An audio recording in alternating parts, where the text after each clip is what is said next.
Hello friends, अगर आपने रीनीट 2026 का पेपर दे दिया है और अगर आप चाहते हैं कि बायोलॉजी में आपका कितना सही और कितना गलत हुआ है वो मिलाना चाहते हैं तो ये वीडियो आपके लिए बहुत कम समय में हम लोग पूरा आंसर का डिस्कशन करेंगे। तो शुरू करते हैं अपना डिस्कशन। सबसे पहले बोला कि the number of vertebra in human is, तो आप सभी जानते हैं कि वर्टिब्रा का जो नंबर होता है वो सीरियली अरेंज होता है और वो 26 होता है। तो करेक्ट आंसर कितना होगा? 26। दूसरा बोला है कि हमको इनकरेक्ट चूज करना है। इसने बोला कि alpha cell of pancreas secrete insulin. अरे भैया आप जानते हैं कि जो इस्लेट्स ऑफ लेंगरहैंस होता है, पेनक्रियास की जो सेल्स होती है उसके पास अल्फा बीटा गामा सेल्स होता है और उसकी जो बीटा सेल होती है वो इंसुलिन सेक्रेट करती है। जब पहला ही मेरा गलत हो गया तो आगे बढ़ने की क्या जरूरत है, यानी आंसर हो जाएगा हमारा 1। 93 का बोला है कि हमको स्टेटमेंट चूज करना है कि कौन सा सही कौन सा गलत है। स्टेटमेंट 1 बोला है कि the class name Reptilia refer to creeping on crawling mode of locomotion. आप सभी जानते हैं कि रिप्टिलिया के पास एक कैरेक्टरिस्टिक फीचर होता है लोकोमोशन का, वो होता है creeping and crawling mode of locomotion, जो बिल्कुल सटीक बैठता है। दूसरा ऑल ऑर्गेनिज्म, यहां पे ऑल नहीं होना चाहिए, इसने बोला कि जितने भी ऑर्गेनिज्म बिलोंग करते हैं रेप्टिलिया को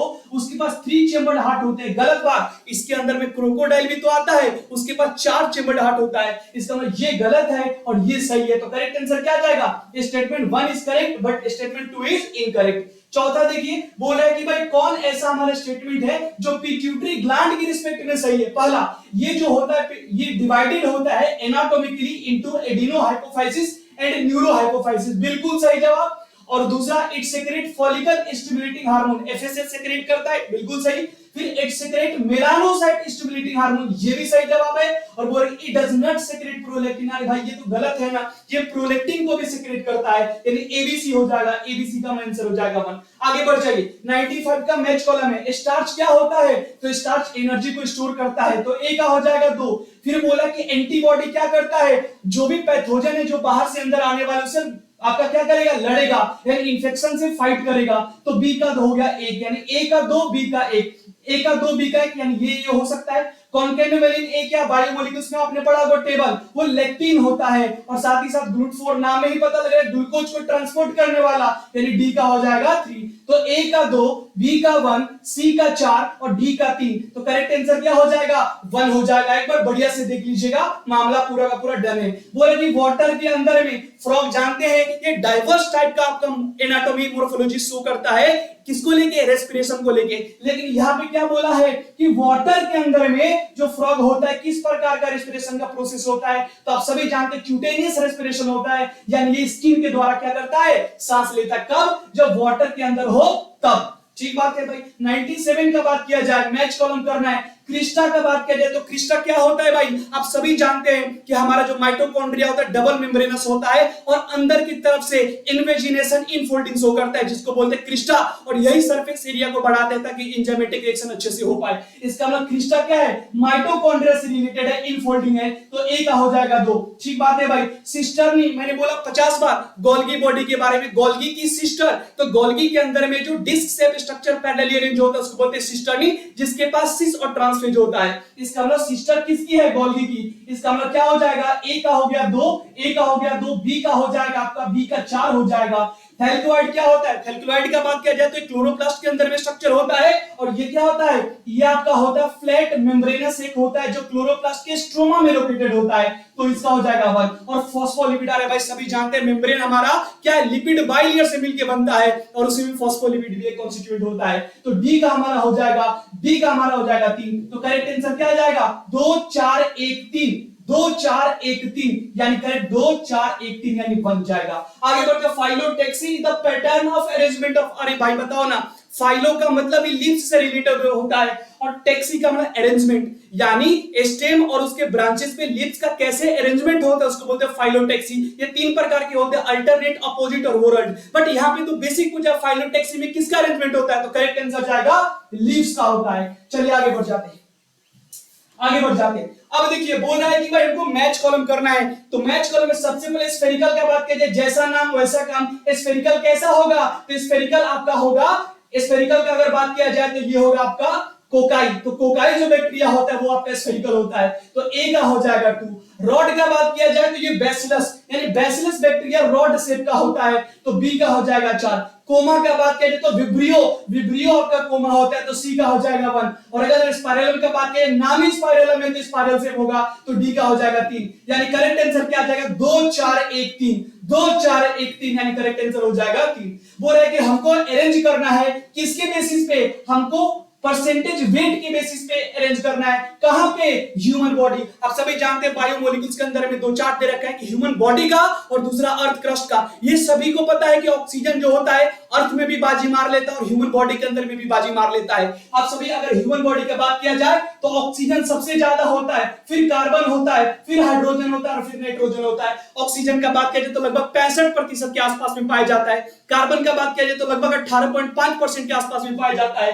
हाइड्रोजन लगभग 9% के आसपास में और हाइड्रोजन लगभग 3.5% के आसपास में। यानी ऑक्सीजन, कार्बन, हाइड्रोजन, नाइट्रोजन। तो चलिए ढूंढते हैं इसको। तो पहला हमारा क्या होगा, ऑक्सीजन होगा। ऑक्सीजन का मतलब क्या हो गया, पहला हमारा ए हो जाएगा, फिर हमारा हो जाएगा कार्बन बी, फिर हमारा हो जाएगा हाइड्रोजन सी और फिर एबीसीडी। एबीसीडी दे रखा है क्या, तो करेक्ट आंसर हो जाएगा 4। करेक्ट आंसर हो जाएगा 4। कभी असेंडिंग से डिसेंडिंग का खेल, इंक्रीजिंग डिक्रीजिंग का खेल होता है, पलट के देख लो, पलट के आने पे डीसीबी हो सकता है बट दे नहीं रखा है, यानी हमारा करेक्ट आंसर एबीसीडी होने वाला है। अगर आपको इतना भी पता था कि ऑक्सीजन सबसे ज्यादा होता है फिर भी आप इस क्वेश्चन को बना लेते, कोई जल्दीबाजी की बात नहीं। आगे बढ़ते हैं। Length of the stem at a time 0 20 centimetre, यानी आपने पढ़ा होगा कि क्या होता है, LT इज इक्वल टू होता है L नॉट प्लस RT। आपने पढ़ा था ना इक्वेशन, तो वही फार्मूला का इस्तेमाल करके हम लोग सॉल्व करेंगे, तो हमारा जो वैल्यू निकल के आएगा वो 230 सेंटीमीटर के आसपास में आ जाएगा।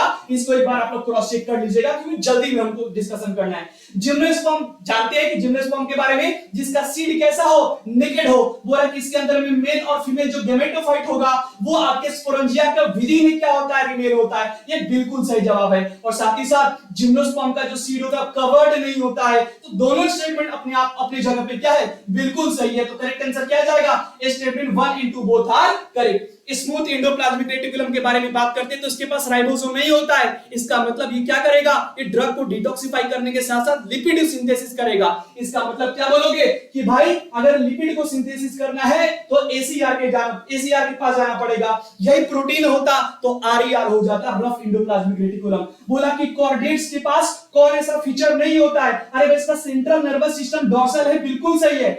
इसके पास गिल्स नहीं होता है, नहीं, इसके पास फेरेंजियल गिल स्लिट्स होते हैं, जो फेरेनिक्स होता है उसी के अंदर में परफोरेटेड गिल स्लिट्स होते हैं। तो ये हो जाएगा गलत, यानी ये फीचर होना चाहिए था लेकिन यहाँ पे नहीं दे रखा है। पोस्ट एनल टेल मौजूद है, डायग्राम में आप लोग देख सकते हैं, और नोटोकॉर्ड का प्रेजेंट होना ही तो कॉर्डेट्स का प्रमाण है। आगे बढ़ जाते हैं। बोला कि भाई कितने मॉलिक्यूल्स पायरुविक एसिड का बनेगा ग्लाइकोलिसिस के एंड में, कहां से, 206 मॉलिक्यूल ऑफ ग्लूकोज से। आप सभी जानते हैं कि जब एक मॉलिक्यूल ग्लूकोज साइटोप्लाज्म में जाएगा तो ग्लाइकोलिसिस कराएगा, ग्लूकोज का टूटना हो जाएगा, ब्रेकडाउन हो जाएगा और उससे 2 मॉलिक्यूल्स ऑफ पायरुविक एसिड मिलेगा। तो एक से जब 2 मिल रहा है तो बस नंबर बदल दिया, तो 206 से कितना मिलेगा, 2 से मल्टीप्लाई कर दीजिए, 6 दूनी 12, 2 दूनी 4 यानी 412। तो करेक्ट आंसर जाएगा इसका 3 यानी 412। बोला the correct sequence of adult cell cycle. फिर आप सभी जानते हैं कि हमारा जो सेल डिवीजन होता है 2 फेज में पाया जाता है, इंटरफेज और एम फेज। इंटरफेज का मतलब जहां पे प्रिपरेशन हो रहा है, प्रिपरेटरी फेज है, और जो एक्चुअल सेल डिवीजन होता है उसको बोलते हैं माइटोटिक फेज या एम फेज। आप सभी जानते हैं भाई कि इंटरफेज G1 S G2 में आपका क्या होता है, डिवाइडेड होता है। तो ऑर्डर क्या होगा, पहले G1 फेज, फिर S फेज, फिर G2 फेज और फिर M फेज। तो G1 S G2 M, G1 S G2 M, मामला डन। फिर बोला कि भाई बताओ ना कि अगर मेरे को लोअर लिंब ऑफ ह्यूमन को अरेंज करना है तो ऑर्डर में सजा दो कि कौन सा कहां पे लोकेटेड होगा। तो चलिए सबसे पहले हमारे पास फीमर, आपका क्या होता है, फीमर होता है। फीमर के बाद आपका नीकैप होता है जिसको बोलते हैं पेटिला। पेटिला के बाद आपका क्या हो जाएगा, पेटिला के बाद टिबिया होगा, फिब्यूला होगा, टर्सल्स होगा। फिब्यूला नहीं दे रखा है, कोई दिक्कत नहीं, फीमर, पेटिला, टिबिया और टर्सल्स। तो ये हो जाएगा हमारा आंसर। सेल थ्योरी को फॉर्मुलेट किसने किया, इसने ये नहीं बोला किसने डिस्कवर किया। आप सभी जानते हैं 1838-39 में स्लाइडन स्वान ने सेल थ्योरी को, हाइपोथेसिस को सबके सामने रखा था कि जितने भी सेल्स होते हैं वो सेल आपका all living organism are composed of cells and product of cell. But ये नहीं बता पाए थे कि नया सेल कहां से बनता है। इसको बताने के लिए बिरचू टपक गया 1855 में, और उन्होंने ये बोला कि all living cells are arrived from pre existing cell, जिसको बोला उन्होंने ओमनिस सेल्यूला ई सेल्यूला। 1855 की बात है, रुडोल्फ बिरचू होगा, इन्होंने क्या किया था, सेल थ्योरी को फॉर्मुलेट किया था। आगे बढ़ जाते हैं, फिर हम लोग आगे बढ़ते हैं।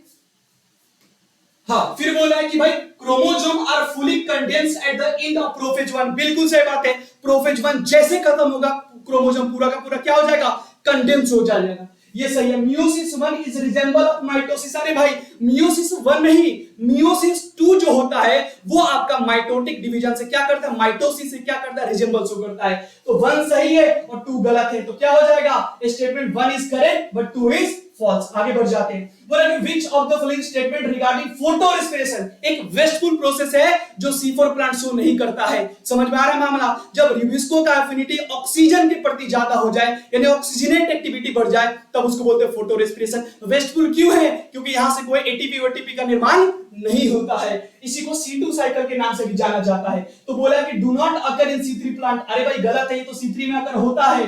फिर बोला कि CO2 इज कंज्यूम्ड, यानी ये आपका स्टेटमेंट क्या है, गलत है। CO2 is consumed and O2 is generated, ये भी गलत है। बोला कि फॉस्फोग्लाइकोलेट इज फॉर्म, बिल्कुल सही बात है, 2 कार्बन का मॉलिक्यूल बनता है फॉस्फोग्लाइकोलेट।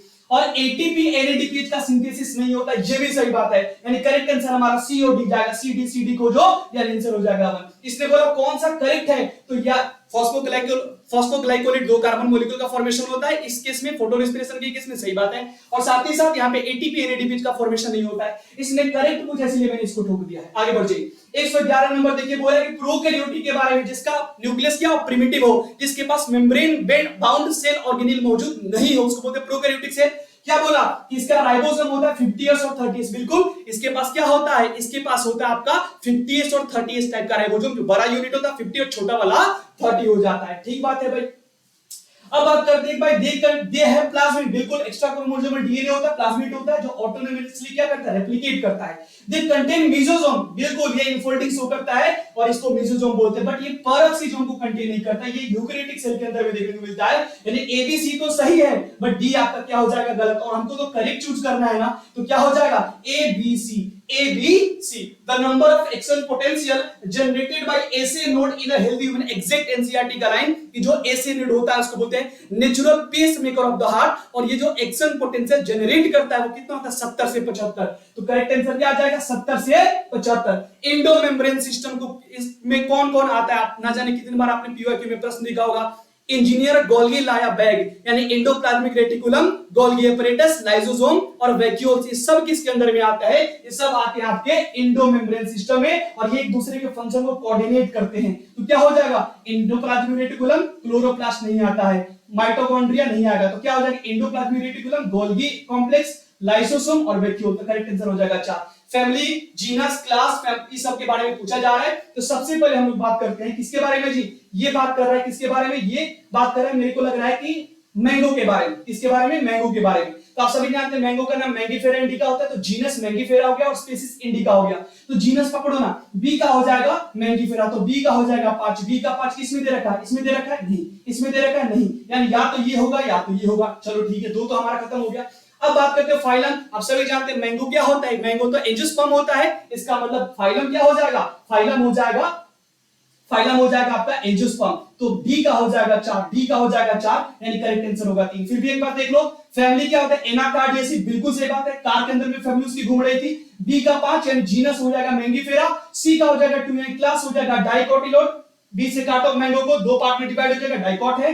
फाइलम का बात किया जाए तो एंजियोस्पर्म है, ऑर्डर का बात किया जाए तो क्या है, सेपेंडल्स है। तो करेक्ट आंसर एकदम जाएगा आपका 3। बोले कि which of the following plant growth regulator promote internode elongation prior to flowering in cabbage, यानी कैबेज में फ्लावरिंग की प्रायोरिटी के अकॉर्डिंग इंटरनोड का इलोंगेशन कहां पे देखने को मिलता है, तो वो देखने को मिलता है जिब्रेलिन्स हार्मोन के अंदर में। यानी जो आपका जिब्रेलिन्स होता है वो इंटरनोड के इलोंगेशन के लिए रिस्पांसिबल होता है। The plastid that store xanthophyll, storage का बात करें आप जानते हैं क्लोरोप्लास्ट, क्रोमोप्लास्ट, ल्यूकोप्लास्ट होता है। जो ग्रीन वाला होता है क्लोरोप्लास्ट होता है, स्पेशल उसके लिए बना हुआ। क्रोमोप्लास्ट अलग अलग कलर देता है क्योंकि इसके पास कैरोटीनॉइड ज़ैंथोफिल्स नाम का पिगमेंट होता है। और जो ल्यूकोप्लास्ट है वो तो कलरलेस प्लास्टिड है, तो बेचारा स्टोर करता है एमाइलोप्लास्ट, एल्यूरोप्लास्ट, इलेयोप्लास्ट। यानी करेक्ट आंसर इसका हो जाएगा एमाइलोप्लास्ट। क्या हो जाएगा, एमाइलोप्लास्ट। सॉरी एमाइलो नहीं, सॉरी गलती, बहुत बड़ा गलती। ये हो जाएगा क्रोमोप्लास्ट, सॉरी फिर से गलती का, ये हो जाएगा क्रोमोप्लास्ट। ठीक है ना, अलग अलग कलर देता है तो क्रोमोप्लास्ट इसका करेक्ट आंसर हो जाएगा। थोड़ा गलती मैंने टिक कर दिया, इसके लिए सॉरी, प्लीज माफ करिएगा आप लोग। फिर बोला कि रिविस्को इज शोन, भाई बोला कि अगर आरयूबीपी का जो एक्टिविटी ऑक्सीजन के प्रति प्यार उसका बढ़ जाता है तो क्या बनता है? अरे भाई वही तो फोटो रेस्पिरेशन हो जाएगा। जब ऑक्सीजनेज एक्टिविटी बढ़ जाएगा तो क्या बनाता है? एक तो 3 बनाएगा और साथ ही साथ 2 कार्बन का मॉलिक्यूल बनाएगा जिसको बोलते हैं फॉस्फोग्लाइकोलेट। तो करंट इसका आंसर जाएगा 2 फॉस्फोग्लाइकोलेट। आगे बढ़ जाता है। अरे ये तो पूछ दिया, इसके बारे में प्लेसेंटेशन का एग्जांपल पूछ दिया। सबसे पहले चलो ना, डीपी फ्री है यानी प्राइम रोज जो होगा वो फ्री सेंट्रल का एग्जांपल हो जाए। कोई नहीं, आप लोग याद कर लो, मामला डन हो जाएगा। और मार्जिनल तो पी में देखने को मिलता है, तो ए का हो जाएगा 4, ए का हो जाएगा 4। और फिर मैंने बोला कि फ्री सेंट्रल में कौन हो जाएगा? प्राइमरोज हो जाएगा, क्योंकि डीपी तो डायंथर्स और प्राइमरोज आता फ्री सेंट्रल में, तो इसका हो जाएगा 3। तो ए का 4 और डी का 3 मिला लो, ए का 4 डी का 1 गलत, ए का 4 डी का 3, तो करेक्ट आंसर हो जाएगा। बाकी एक्सियल जो बात किया जाए तो टोमेटो के अंदर में, चाइना रोज के अंदर में और लेमन के अंदर में देखने को मिलता है। अगर मैं बात करूं सी का, सी है आपका पेरिटल है, तो पेरिटल आपके आर्जिमोन के अंदर में देखने को मिलता है। बोला 119 नंबर प्रश्न देखो, सोलेनेसी, अभी तो पूछा था सोलेनेसी का फ्लोरल फार्मूला, वही रिपीट करके छाप दिया, मामला पलट दिया। बोला कि इसका फ्लावर बाइसेक्सुअल होता है क्या? बिल्कुल सही। एक्टिनोमॉर्फिक होता है क्या? बिल्कुल, यानी क्या होता है? ये आपका बाइसेक्सुअल भी होता है, एक्टिनोमॉर्फिक भी होता है। इसके पास कैलेक्स के पास 5 सेपल्स होते हैं और वो यूनाइटेड होते हैं, ये भी सही बात है। एंड्रोसियम का बात किया जाए तो एंड्रोसियम जो होता है वो आपका क्या होता है? वो 5 होता है और आपका इपीपेटलस कंडीशन होता है, ओवरी इंफीरियर नहीं सुपीरियर होता है। तो बोला कि वन ऑफ द कौन सा करेक्ट है? तो एबीसी करेक्ट है ना, तो एबीसी का मतलब क्या हो जाएगा आपका 4। मामला डन। आगे बढ़ जाते हैं।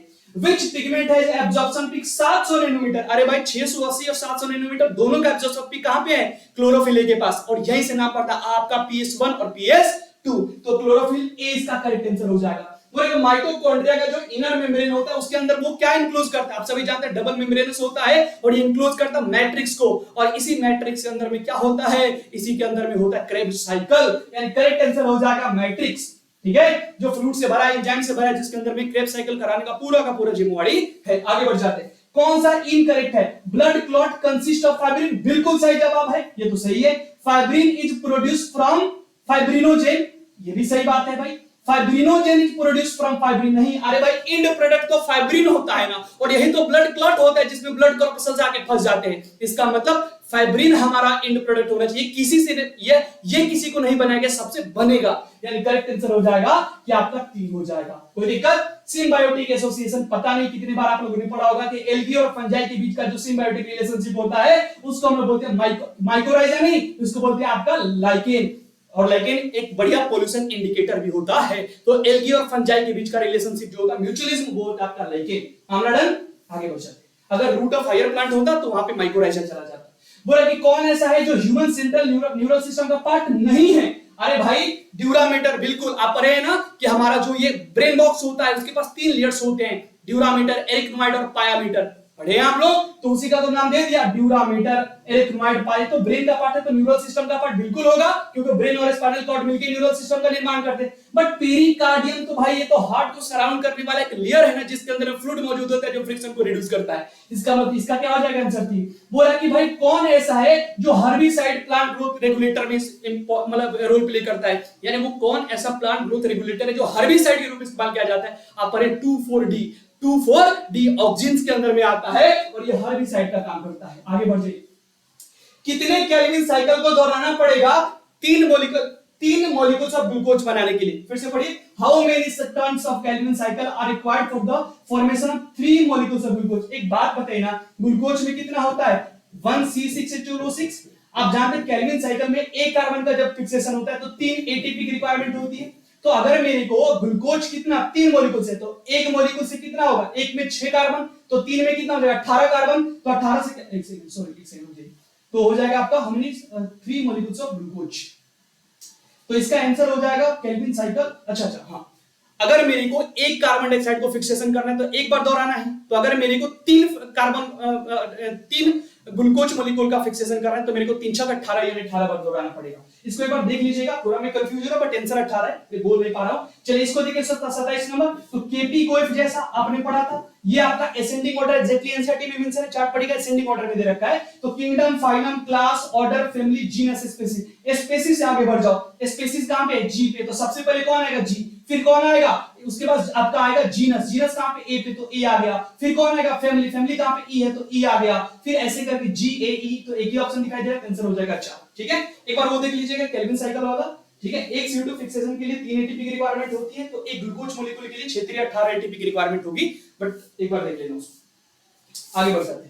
इन frog the number of pairs of cranial, exactly वही पेपर से छप के आ गया। क्रेनियल फ्रॉग के अंदर में कितना होता है, तो ये होता है आपका 10, हमारे अंदर तो 12 होता है, बट वहां पे 10 पेयर होता है।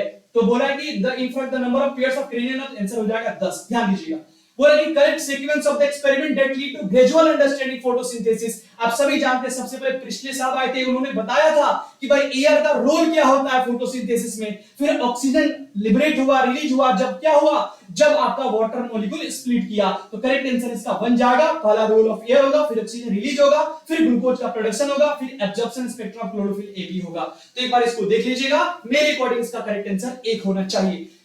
स्पेनोसिडा बिलोंग टू, अरे भाई पता है ना आप लोगों को, टेरिडोफाइटा, ठीक है ना, उसके अंदर में हॉर्सटेल्स आता है। ये 4 क्लासेस बिलोंग करते हैं इसके अंदर में, क्या क्या, सिलोप्सिडा, लाइकोप्सिडा, टेरेप्सिडा, स्पेनोसिडा।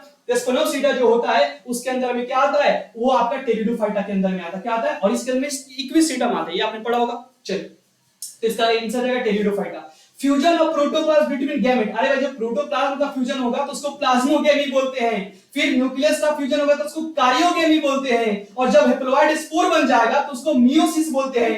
यानी ए का हो जाएगा 2, बी का हो जाएगा 3 और सी का हो जाएगा 1, यानी 2 3 1, 2 3 1, यानी करेक्ट आंसर जाएगा 4। आप सभी जानते हैं कि फंजाई के अंदर में डाइक्रियोटिक फेज आपका आता है, और उसी का एग्जांपल दे रखा है कि भाई 3 स्टेप होगा, प्लाज्मोगेमी, कारियोगेमी और आपका मियोसिस। बोले which of the following is not a pro, बताओ ना, ये कोई प्रश्न हुआ, कौन प्रोकैरियोट नहीं है। तो आप सभी जानते हैं कि मोनेरा के अंदर में जितने भी बैक्टीरिया आते हैं सब प्रोकैरियोट्स है, बाकी जितना किंगडम है, प्रोटिस्टा, फंजाई, प्लेंट, एनिमलिया, सब यूकैरियोट्स है। यानी क्या हो जाएगा, फंजाई आपका क्या होता है, यूकैरियोट्स होता है, ये प्रोकैरियोट्स नहीं होता है। When any plane passing through the central axis of the body divide the organism into 2 identical halves, हाँ, अगर बाइलेटरल होता तो एक प्लेन होता, बट रेडियल है तो जो हमसे टकराएगा चूर चूर हो जाएगा, और हर एक जगह पे आपका आइडेंटिकल लेफ्ट राइट ऊपर नीचे सब बराबर होगा। तो ये बिल्कुल सही बात है, रेडियल सिमेट्री यानी एक्टिनोमॉर्फिक हो जाएगा। इन फाइलम इकाइनोडर्मेटा, अच्छा ये तो एनिमल का बात करें, कोई दिक्कत नहीं। इन फाइलम इकाइनोडर्मेटा जिसके पास वाटर वेस्कुलर सिस्टम होता है, इसका डिस्टिंक्टिव कैरेक्टरिस्टिक फीचर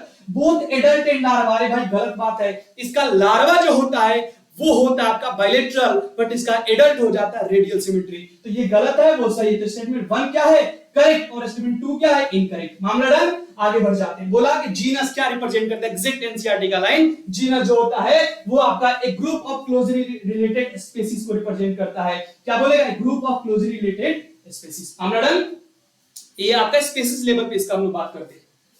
अब बोला कि मैड काउ डिजीज, अरे भाई मैड काउ का बात किया जाए तो आप सभी जानते हैं इसको बोवाइन स्पॉन्जिफॉर्म इंसेफेलोपैथी के नाम से जाना जाता है। इसका जो एनालॉग्स है एनिमल के, ह्यूमन के अंदर में, उसको बोलते हैं सीआर जैकोब डिजीज। ये प्रियोन की वजह से होने वाला बीमारी है जो एबनॉर्मली फोल्डेड प्रोटीन से आपका उसके अंदर में होता है, और वो न्यूरोलॉजिकल डिसऑर्डर करने के लिए सक्षम है। तो क्या हो जाएगा, मैड काउ डिजीज आपका प्रियोन के अंदर आपकी वजह से होने वाला बीमारी। भाई बोला राइट एटम राइट वेंट्रिकल को जब हम लोग खोलते बंद करते हैं तो कौन सा दरवाजा लगा होता है, तो ट्राइकस्पिड। ट्राइकस्पिड का मतलब हो जाएगा आंसर नंबर 1। अगर यही लेफ्ट वाला मामला होता तो बाइकस्पिड या मिड्रल वाल्व चला जाता, तो करेक्ट आंसर हो जाएगा। आगे बढ़ जाइए, हो गया इल्फ्रॉग वाला हो गया ना, सॉरी इसे 2 बार हो गया। आगे बढ़ जाते हैं, अब थोड़ा स्पीड और बढ़ाते हैं क्योंकि टाइम बहुत कम है, आप लोगों का ज्यादा समय में लेना नहीं चाहूंगा, और घबराना नहीं है, सब अच्छा होगा। बोला कि the inactive form of BT toxin is converted to the active form of insect. बिल्कुल सही बात, आपको पता प्रोटोटॉक्सिन के फॉर्म में आपका क्या करता है, उसको क्या बोलते हैं, रखता है अपने पास, और साथ ही साथ जब वो आपके इंसेक्ट के गट में जाता है तो वो एक्टिवेट हो जाता है, और उसके एल्कलाइन पीएच की वजह से एक्टिवेट होकर वहां पे फोर्स क्रिएट कर देता है, जिसकी वजह से उसका टिश्यू से डेथ हो जाता है। तो करेक्ट आंसर क्या होगा, alkaline pH of the gut. किसके, इंसेक्ट के बारे में बात कर रहे हैं। ट्रांसफॉर्मेशन सभी जानते हैं, ग्रिफिथ एक्सपेरिमेंट आपने मॉलिक्यूलर बेसिस ऑफ नैरेटिव में पढ़ा होगा। इन्होंने क्या किया था, डीएनए को होस्ट बैक्टीरियम के अंदर में फेंका फेंकी किया था। तो ए का हो जाएगा 2, जैसे का 2 का है, हो गया आंसर हमारा ये हो गया। बट फिर भी देख लो, क्लोनिंग साइट क्या रिप्रेजेंट करता है, रेस्ट्रिक्शन एंजाइम को। सिलेक्शन में क्या करते हो, सिलेक्शन में पता लगाते हो कि भाई कौन आगे बढ़ेगा कौन नहीं बढ़ेगा, यानी एंटीबायोटिक से रिलेटेड है। और ओवर का नाम है ओरिजिन ऑफ रेप्लिकेशन, तो रेप्लिकेशन तो बढ़ेगा भाई। बोलेंगे how many theca are present in each lobe of a typical bilobed angiosperm. भाई आंसर क्या होता है, बाइलोब होता है, ठीक है, आपका डाइथिकस होता है, टेट्रास्पोरेंजिएट होता है। तो इसका आंसर क्या हो जाएगा, आपके 2 लोब्स होते हैं, यानी आपका क्या होता है, बाइलोब होता है। तो हाउ मेनी थीका, डाइथिकस होता है, तो एक लोब के अंदर में 2 थीका, तो आंसर हो जाएगा 2। मामला done. Which of the following hormone is not secreted by human placenta? आप सभी जानते हैं human placenta HCG, HPL, estrogen ये सब सेक्रेट करता है, बट यहाँ पे HCG करेगा, बिल्कुल आपका HCG, HPL, एस्ट्रोजन, प्रोजेस्टेरोन करेगा, बट LH नहीं करेगा। LH सेक्रेट ये प्लेसेंटा नहीं करता है। स्पर्म मोटिलिटी किस प्रकार का मूवमेंट है, न जाने कितनी बार आपने पढ़ा, फ्लैजिलर मूवमेंट। कौन सा मूवमेंट है, फ्लैजिलर मूवमेंट। आगे बढ़ जाते हैं। In an experiment Mendel observe that F1 progeny plants are all talls and none of the dwarf. बिल्कुल सही बात है, पूरा का पूरा F1 जो प्रोजेन था पूरा का पूरा टॉल था और उसमें कोई एक आपका डॉर्फ नहीं था। Stem height is a contrasting trait with tall being dominant and dwarf being recessive. बिल्कुल सही बात है, दोनों अपनी जगह पे सही है और इसका करेक्ट आंसर क्या हो जाएगा, ए होगा। सॉरी, इसका करेक्ट आंसर क्या हो जाएगा, इंसर्शन रीजन दोनों सही है और इसका ये करेक्ट एक्सप्लेनेशन भी। आगे बढ़ जाते हैं। पीसीआर जब कराते हैं तो प्राइमर को बाइंड करते हैं किस आपके स्टेप में, तो आप पता है पीसीआर 3 स्टेप में होता है, डीनेचुरेशन, एनियलिंग, एक्सटेंशन। मोलिस नाम के वैज्ञानिक इसको डिस्कवर किया था, पॉलीमरेज चेन रिएक्शन जो एम्पलीफाई कर देता है, ठीक है ना, डीएनए के सीक्वेंस को। तो क्या हो जाएगा, ड्यूरिंग पीसीआर आप एनियलिंग में प्राइमर को ऐड करते हो, ठीक है ना। टेंपरेचर का यहाँ पे आपका मोस्ट इंपोर्टेंट फैक्टर होता है टेंपरेचर, और यहाँ पे जो बैक्टीरिया एंजाइम इस्तेमाल किया जाता है वो थर्मल इक्विडेक्स प्लांट से आता है, ठीक है, थर्मोस्टेबल होता है। Which of the following plant produce non-albuminous seed? आप जानते हैं नॉन albuminous seed या एक्स albuminous seed जो होता है डाइकोट का एक कैरेक्टरिस्टिक फीचर होता है, और इसके अंदर में आपका क्या आता है, इसके अंदर में आता है आपका, इसके अंदर में पी आ जाएगा, क्या आ जाएगा, पी, यानी पी प्लांट जो होता है वो आपका नॉन albuminous seed के अंदर में आता है, ठीक है। बार्ली बीट मेज आपका क्या हो जाएगा, वो हो जाएगा आपका albuminous, यानी albuminous seed के अंदर में आ जाएगा। अब बोल रहा है कि भाई, अगर बोल रहा है कि O blood group for a person with blood group O which of the following is not a possible, यानी अगर किसी मतलब बोल रहा है कि पर्सन को ब्लड ग्रुप O करना है तो कौन सा पॉसिबल आपका क्या है कॉम्बिनेशन नहीं बन सकता पेरेंट्स के अंदर में। तो आप सभी जानते हैं कि O करने के लिए कम से कम 2 I चाहिए, तो जिसमें 2 I होगा वो बना देगा। देखिए इसमें I है, इसमें I ये बना देगा, इसमें I है बट इसमें I नहीं, ये नहीं बना पाएगा, इसमें I, इसमें ये बना देगा, इसमें स्मॉल I देख लीजिए, तो करेक्ट आंसर क्या आ जाएगा 3, यानी दोनों में कम से कम हमको स्मॉल I चाहिए ही चाहिए अगर ब्लड ग्रुप O बनाना है तो। चलिए, बोला कि क्लॉट बस्टर का इस्तेमाल स्ट्रेप्टोकाइनेज है, स्ट्रेप्टोकोकस नाम का बैक्टीरिया से होता है, ठीक है ना। ये आपको क्या करता है, मायोकार्डियल इंफेक्शन के समय इस्तेमाल किया जाता है क्लॉट को रिमूव करने के लिए, क्लॉट को बस्ट कर देता है, खत्म कर देता है। नाम क्या है, स्ट्रेप्टोकाइनेज, जो स्ट्रेप्टोकोकस बैक्टीरिया से आता है। मामला डन। चलिए, arrange the following is descending order of number of species in the Amazon rain forest. आप सभी जानते हैं कि अमेज़न रेन फॉरेस्ट के अंदर में सबसे ज्यादा क्या था, इनवर्टिब्रेट्स था, तो डी तो सबसे ज्यादा था, और डी सबसे ज्यादा था तो आंसर एक ही चला जाएगा डी, उसके अकॉर्डिंग आप इसको देख सकते हैं। ये थोड़ा सा मतलब अनएक्सपेक्टेड क्वेश्चन है, इतना टफ क्वेश्चन डाटा बेस्ड नहीं पूछना चाहिए था, बट फिर भी पूछा है तो एक बार देख लेना। प्लाज्मिड का बात किया जाए तो ये ऑटोनोमसली रेप्लिकेटिंग डीएनए होता है, बिल्कुल सही बात है। प्लाज्मिड एक्स्ट्रा क्रोमोसोमल डीएनए होता है, ये भी सही बात है। इसका मतलब दोनों स्टेटमेंट अपनी जगह पे बिल्कुल करेक्ट है। आगे बढ़ चलते हैं। बोला कि forelimbs of human and bats are homologous, बिल्कुल होमोलोगस में ओरिजिन सेम और फंक्शन अलग अलग, ठीक है। Forelimbs of humans are bats are similar anatomical structure, बिल्कुल एसर्शन रीजन दोनों सही है और दोनों एक दूसरे को एक्सप्लेन भी कर रहा है, तो होगा एसर्शन रीजन करेक्ट और reason is the correct explanation of assertion. बोल रहा है कि भाई हेली लूप के अंदर में करेक्ट रिलेशन हमको चूज करना है, असेंडिंग डिसेंडिंग। पहला, the descending loop of Henle is permeable to water but almost impermeable to electron, exactly सही बात है। डिसेंडिंग वाला वाटर के प्रति परमेबल होता है बट इलेक्ट्रोलाइट के प्रति इम्परमेबल होता है, जो असेंडिंग वाला होता है इसका जस्ट उल्टा होता है। यूरिन गेट कंसंट्रेटेड, बिल्कुल से बात है, कंसंट्रेशन का ही तो पर्पस है कि भाई काउंटर करंट मैकेनिज्म हम लोग चला रहे हैं। फिर बोलेंगे reabsorption of sodium and water takes place in Henle loop, ये पीसीटी के अंदर में देखने को मिलता है, और कंडीशनल पूछता तो डीसीटी होता, तो ये गलत मेरे को लग रहा है। तो ए बी तो बिल्कुल सही बात है, और बाकी ए बी वाला कोई ऑप्शन नहीं तो डी भी सही होगा, तो ए बी डी हो जाएगा। करेक्ट आंसर क्या हो जाएगा आपका 3 चला जाएगा। आगे बढ़िए। बोला कि कौन ऐसा है जो सेकेंडरी लिम्फोइड ऑर्गन, आप जानते हैं प्राइमरी में कौन आता है, बोन मैरो थाइमस, उसको हटा दीजिए। बोन मैरो यहाँ पे दिखा दिया, हटा दिया, ए तो हमको बोल के भी दिखाई नहीं देना चाहिए, थाइमस डी दिखाई नहीं देना चाहिए, ए डी हमको ऑप्शन में दूर दूर तक दिखाई नहीं देना चाहिए। तो देखिए ए दिखाई दिया खत्म, ए दिखाई दिया खत्म, डी दिखाई दिया खत्म, आंसर हो जाएगा 1। आंसर क्या जाएगा, which of the following is the correct order of arrangement of vertebrates column from इतना। अब बताइए ना, वर्टिब्रल कॉलम्स इसको कितना प्यार है, एक ही बार में दो प्रश्न आ गया।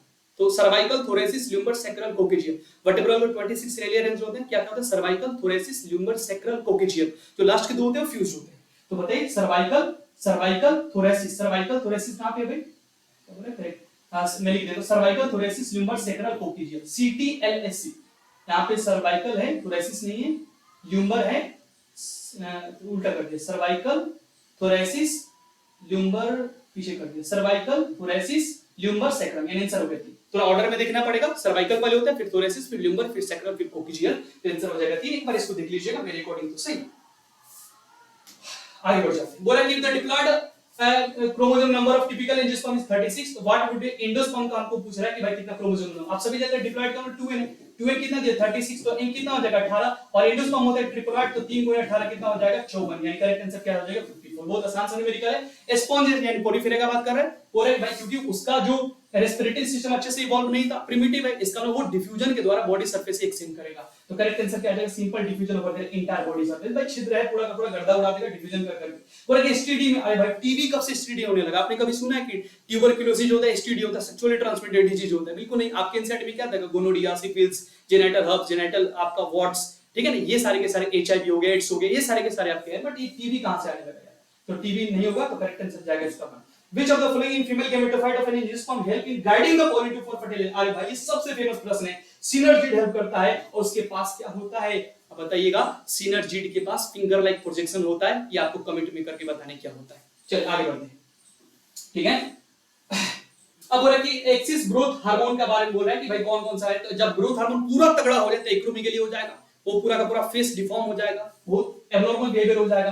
तो ए का हो जाएगा आपका 3, ए का हो जाएगा 3, ए का 3 का मतलब क्या हो जाएगा, ये कट गया, ये कट गया, यानी या तो ऑप्शन 1 हो गया। तो चलिए एलएच का बात करते हैं, तो एलएच क्या करता है, तो ये आपका ओव्यूलेशन करता है। बिल्कुल आपने पढ़ा है ना, 14th day of menstrual cycle पे एलएच सर्ज हो जाता है, ठीक है, इसकी वजह से ओव्यूलेशन हो जाता है। तो ये भी आप जानते हैं कि ए का हमारा क्या हो गया, जल्दी से बताइए। ए का हो गया 3, ठीक है। बी का हमारा हो गया, बी का 4, बिल्कुल ठीक है। वैसोप्रेसिन क्या करता है, तो वैसोप्रेसिन जो होता है इलेक्ट्रोलाइट को रीअब्सॉर्ब, वाटर और इलेक्ट्रोलाइट को रीअब्सॉर्ब करता है किडनी में से। और ऑक्सीटोसिन इसको तो जानते हैं, ये बर्थ हार्मोन है, तो ये क्या करेगा, ये आपका यूटेरस को कॉन्ट्रैक्ट करेगा ड्यूरिंग चाइल्ड बर्थ यानी पार्चुलेशन के दौरान। मामला डन। तो क्या हो जाएगा, ये आपका सी का हो जाएगा 1 और इसका हो जाएगा 2, यानी 3 4 1 2 3 4 1 2 कहां पे दिखाई दे, 3 4 1 2 यानी करेक्ट आंसर हो जाएगा। देख लीजिएगा 3 4 1 2। मामला done. The covering of ovum at ovulation, भाई जानते हैं उसके ऊपर में एक लेयर चढ़ जाते हैं जिसको बोलते हैं जोना पेलिसिडिया। जोना पेलिसिडिया एंडोमेट्रियल लेयर कहां से हो जाएगा, जोना पेलिसिडिया। अब हो रहा है कि भाई हमको देखना है कि कौन सही कौन गलत है। तो बताइए प्रीडेशन क्या होता है, 1 प्लस 1 माइनस, म्यूचुअलिज्म में क्या होता है, प्लस प्लस, कंपटीशन में दोनों लोगों को नुकसान होगा। कॉमेंसालिज्म एमेंसालिज्म होता तो क्या होता, +0, एक कॉमेंसालिज्म में तो क्या हो जाएगा, -0, क्या होता है, -0 शायद ये +0 होगा, ये +0 होगा। एक बार इसको देख लीजिएगा, बट कोई दिक्कत नहीं, एक प्रश्न ऐसे भी बन जाएगा, एक अगर इधर उधर भी हो रहा है तो बना देंगे आप लोग। कॉमेंसालिज्म में आई थिंक +0 होता है। चलिए फिर भी देख लेते हैं। बोथ स्पीशीज आर हार्म, दोनों हार्म यानी आपका क्या कंपटीशन चल रहा होगा, तो ए का हो जाएगा, ए का हो जाएगा 3, ए का 3 किसमें दिखाई दे रहा है, ए का 3 यानी हमारे दोनों में से कोई एक होगा, ठीक है भाई।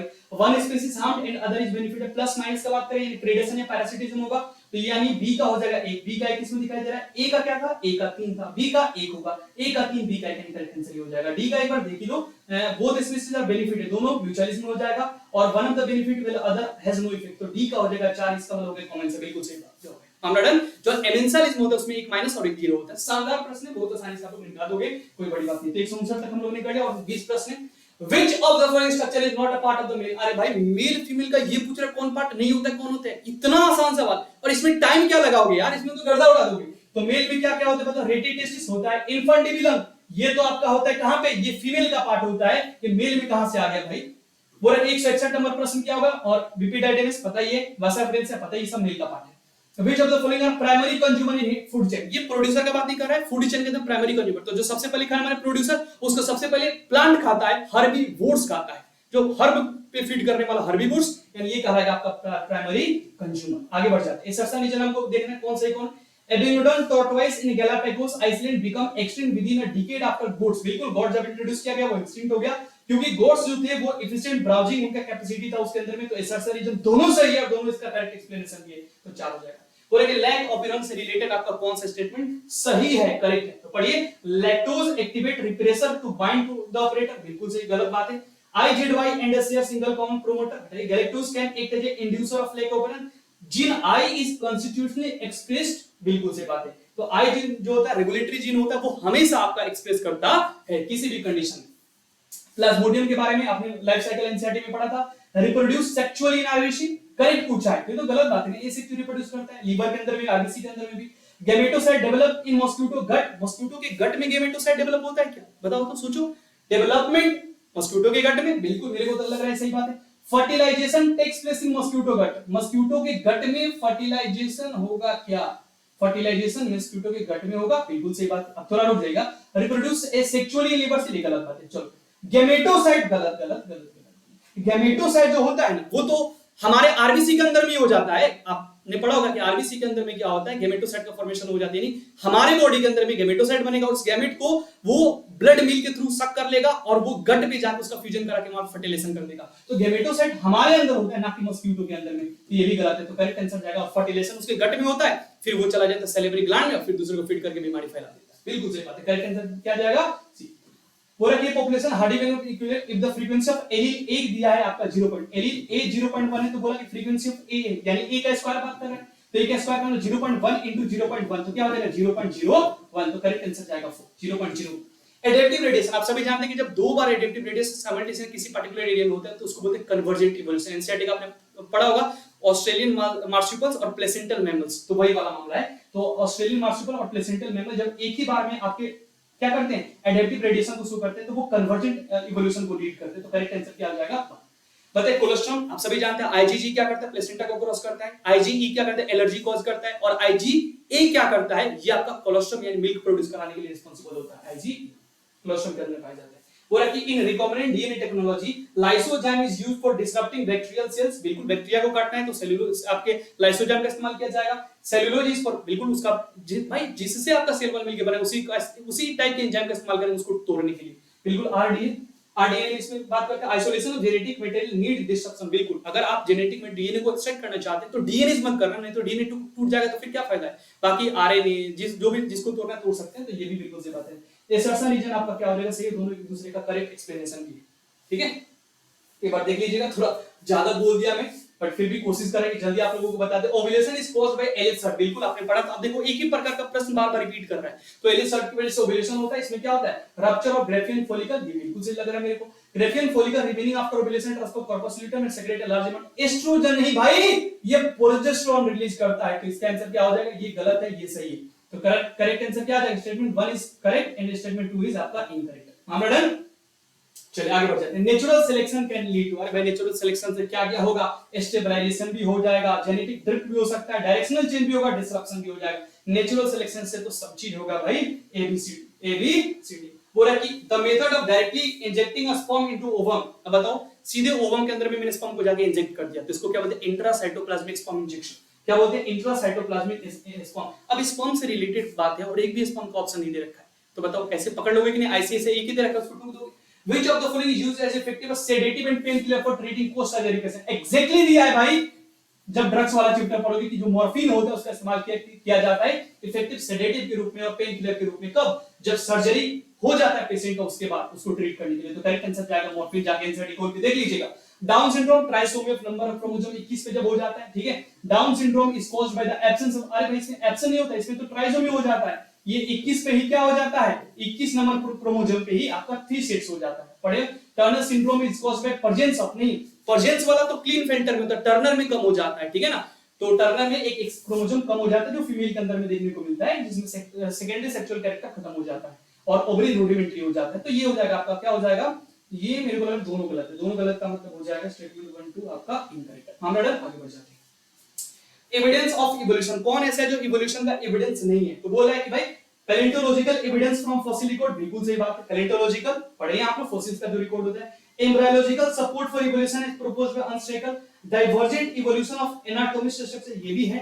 कन्वर्जेंट भी है, तो कन्वर्जेंट है मतलब ये बोल रहा है कि इवोल्यूशन का एविडेंस क्या नहीं, ये थ्योरी नहीं पूछ रहा, थ्योरी में नो आ जाएगा। ये वाला जो एम्ब्रायोलॉजिकल सपोर्ट है तो थ्योरी से रिलेटेड है, बट जब मैं उसका एविडेंस का बात करूंगा तो उसमें पैलेंटोलॉजिकल आ जाएगा, होमोलोगस, एनालोगस, ये सारे के सारे चीज आते हैं।